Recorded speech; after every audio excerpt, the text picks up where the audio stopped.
मजलिस इत्तेहादुल मुस्लिमीन दिल्ली में पूरी ताकत के साथ आ रही है और हमने दिल्ली के हमारे जो ज़िम्मेदार है पार्टी के हमारे प्रेसिडेंट कलीमुल्लाह साहब को ये ज़िम्मेदारी सौंपी है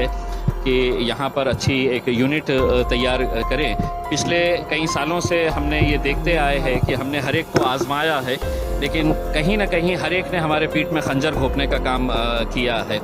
तो ऐसे हालात के अंदर अब लोगों की ये ख्वाहिश है, लोगों की ये मांग है कि मजलिस इत्तेहादुल मुस्लिमीन ने अब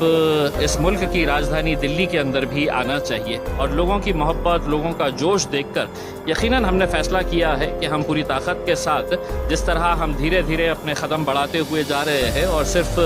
इलेक्शन लड़ नहीं रहे हैं बल्कि इलेक्शन जीत भी रहे हैं, तो अब उसके बारे में आप पार्टी क्या कहते हैं? देखिए, ये बिल्कुल सही बात है कि कोरोना के पीरियड के अंदर पिछले 1.5-2 साल के अंदर जो बेरोज़गारी के आंकड़े इतने हैरान करने वाले हैं और ऐसे हालात के अंदर अगर हुकूमतें अगर ये समझ रही है कि एक तरफ जानती है कि इतने सारी बेरोज़गारी बढ़ रही है और दूसरी तरफ जो महंगाई बढ़ रही है, तो कहीं ना कहीं लोगों को मारने का काम किया जा रहा है। पहले कोरोना से बहुत सारे लोग मरे हैं, अब राज्य सरकार हो या केंद्र सरकार हो, वो अपने तौर के ऊपर जितने ज़्यादा लोगों को ख़त्म कर सकते हैं वो ख़त्म करने का काम कर रहे हैं। हमने सुना था एक नारा कि मोदी है तो मुमकिन है, तो बिल्कुल मुमकिन है। 100 रुपये किसी ने सोचा नहीं था कि पेट्रोल हो जाएगा करके, डीजल 100 रुपये हो जाएगा करके किसी ने सोचा नहीं था। ये जानते हुए कि एक तरफ बेरोज़गारी की मांग लोगों को झेलनी पड़ रही है और दूसरी तरफ ये महंगाई की मांग, तो कहीं ना कहीं इसके ऊपर एक बहुत बड़ा आंदोलन छेड़ने की ज़रूरत है। ऐसा नहीं है कि सत्ता में बैठे हुए लोग या उनके भक्त जो है वो उससे परेशान नहीं है, लेकिन बोलते नहीं है। बोलने के लिए सिर्फ हम ही लोग हैं, तो सारी चीज़ों का हमको ही ताज़ा मुद्दा दिल्ली से जुड़ा है क्योंकि आप अभी हाल ही में देखिए आए जमा रहे हैं मुसलमानों की मुद्दा अभी उमर गौतम जहाँ की गिरफ्तारी का है कि ये तमाम जो इल्ज़ाम लगाए और अपने ऐसे लगाने की बात की है,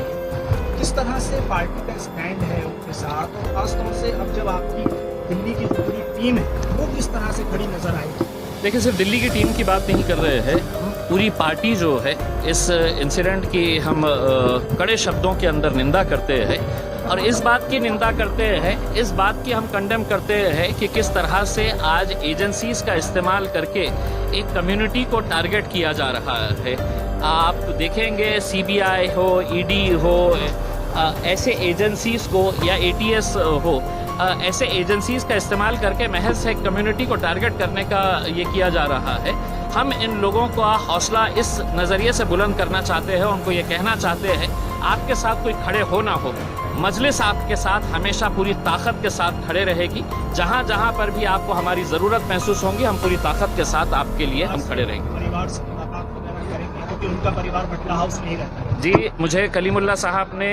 कई मरतबा ये बात कही है कि हम उनके पूरे परिवार के साथ हम खड़े रहेंगे। उन्होंने मुझे भी ये कहा है कि आपने भी हमारे साथ अगर चलेंगे, तो हम सिर्फ जाकर वहाँ पर एक तस्वीर खिंचाने के लिए हम नहीं जाना चाहते हैं। हम आपके ज़रिए हम ऐसे जितने भी लोग हैं जो एटीएस की तरफ से निशाना बन रहे हैं, जो ईडी की तरफ से निशाना बन रहे हैं, उन तमाम लोगों को ये कहना चाह रहे हैं कि वक्तिया तौर के ऊपर आपको ये परेशानी आएगी, लेकिन उस परेशानी के वक्त में आपको ये एहसास होगा कि अगर आपके साथ कंधे से कंधा लगाकर कोई खड़ा है तो वो मजलिस की हमारी टीम रहने वाली है। Thank you.